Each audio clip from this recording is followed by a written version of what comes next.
Kamusta po kayo? Kamusta po? Sumingit lang tayo ng oras 'no?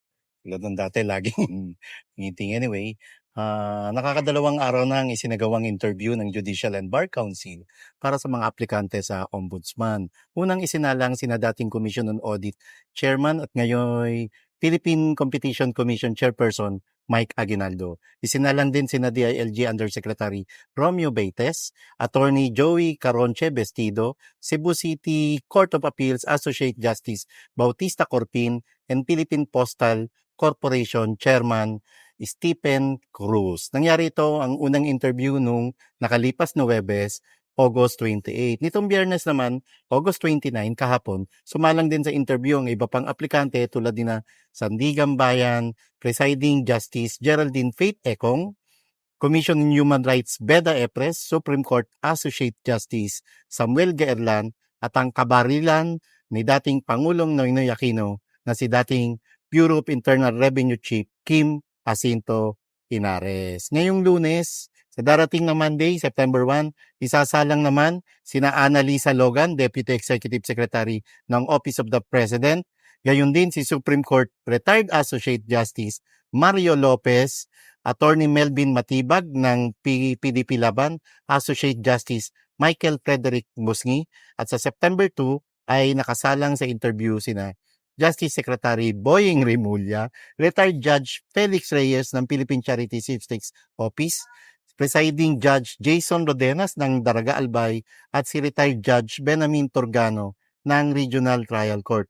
Sa mga pangalang ito, tatlo yung nakikita nating frontrunners, no? Una, syempre, si Chairman Mike Aguinaldo na inaanak ni Lisa Marcos at si Lisa Logan, bagaman deputy ito na Executive Secretary Lucas Bersamin, ay malapit din kay Lisa Araneta Marcos at syempre si Boying Rimulya na kabrad ni Speaker Martin Romualdez.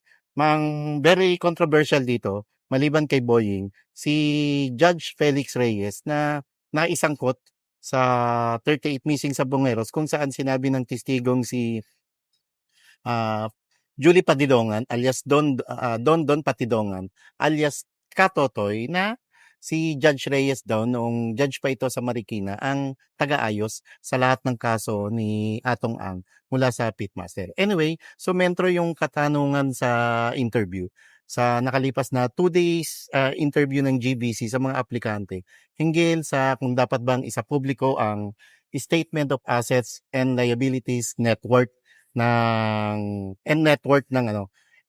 lahat ng public officials. Kasi hinigpitan ito nung nagretirong ombudsman na si Samuel Martires, ibig sabihin hindi niya agad pinayagan na basta-basta makukuha ng sino man yung SALN ng mga government officials, partikular na yung mga halal ng bayan. Iwan natin pansamantala yung laman ng interview sa mga magigiting at magagaling na miyembro ng JBC. Nagtitiwala tayo sa kanila na sa bandang huli ay mananaig ang kanilang desisyon kung sino talaga ang karapat-dapat na maging ombudsman. Lalo na yung sa issue ng walang bahid politika, maayos na kalusugan at higit sa lahat, walang kinakaharap na kaso ngayon. Sa mga binanggit natin ito, ulitin ko mga binanggit natin yung walang bahid politika, maayos na kalusugan, higit sa lahat, walang kinakaharap na kaso ngayon. Sa mga binanggit natin ito, kung nanamnamin natin at iisa-isahin natin, bagsak agad sa mga requirements na ito si Justice Secretary Boying Rimulya. Alam naman natin yung pagkiling nito sa kontra sa nakalipas na administrasyon na ito rin na naging dahilan kaya mismong ang kapatid ni Bongbong Marcos na ang tinatagurian natin pambansang mangga na si Senadora Amy Mangga Marcos ang nagsampa ng kaso laban sa kanya dahil sa hindi makataong pagkidnap kay Tatay Digong noong nakalipas na buwan ng Marso na 5 buwan na po ngayong nakakulong sa ICC detention cell sa The Hague, Netherlands.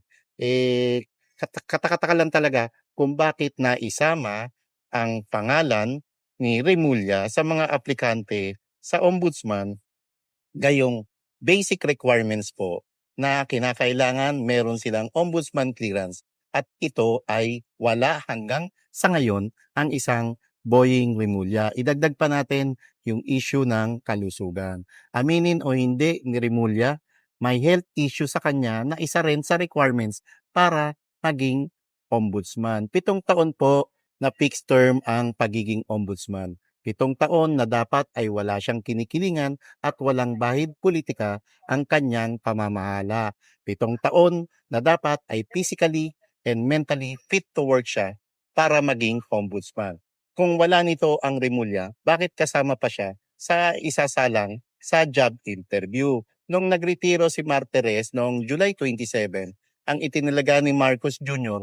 para maging officer in charge ng ombudsman ay si dating Court of Appeals Presiding Justice Mariflor Punsalan Castillo. Nakapanumpa pa nga ito. Nakita ko sa social media. Nakapanumpa pa po si Justice Punsalan Castillo kay Executive Secretary Bersamin bilang OIC Ombudsman. Ang kaso, nitong September 28 o nung araw mismo, isagawa yung interview kina Chairman Aguinaldo, ini-appoint naman ni BBM si Deputy Ombudsman for Visayas Dante Vargas bilang acting ombudsman. Bakit papalit-palit ng pansamantalang caretaker si Marcos Jr.? Meron ba silang pinaplano? Meron ba silang niluluto na sa mga susunod na araw ay mabibigla na lamang yung sambayan ng Pilipino? Kasi doon sa ginawang to ni Marcos na nakadalawang palit sa bilang caretaker sa ombudsman, kahina-hinala at kaduda-duda. Bakit nangyari to sa loob ng 1 linggo? Samantalang yung issue sa NBI, nagsumite na ng irrevocable resignation ang isang NBI Director Jimmy Santiago. Hanggang ngayon po, wala pang kapalit. Sa ombudsman, mukhang ang bilis ng caretaker lang to. Ang bilis. Dapat yung caretaker lang yan, pansamantalang halili lang. Hindi nyo na dapat pinag-aaksayan pa ng panahon yan. Ang problema, maugong po ang usapan na kaya tinanggal si Punsalan Castillo bilang OIC Ombudsman dahil ayaw daw nitong magbigay ng ombudsman clearance kay Remulla na requirement sa aplikasyon. At para maging disimulado ang takbo ng kanilang istorya, itinalaga si Vargas na kunwari ay tao ni dating Tatay Digong, ni dating Pangulong Rodrigo Roa Duterte. Tapos, ito raw si Vargas ang mag-i-issue ng ombudsman clearance ni Remulla para lusot siya sa requirements at walang magduda. Wala raw maghihinala na scripted ang senaryong ito dahil si PRRD nga naman ang nag-appoint kay Vargas bilang Deputy Ombudsman for Visayas. Sana ang mga marites na ganito ay hindi magiging totoo. Dahil kapag nangyari ito, talagang ang bagong Pilipinas administration na po ni Marcos Jr. ang may pattern na kahit illegal, pilit nilang ginagawang legal. Ito ang catch, mga katetet ka Ebon. Si Boying daw kapag naging ombudsman ay sasampahan nito ng katakot-takot na kaso.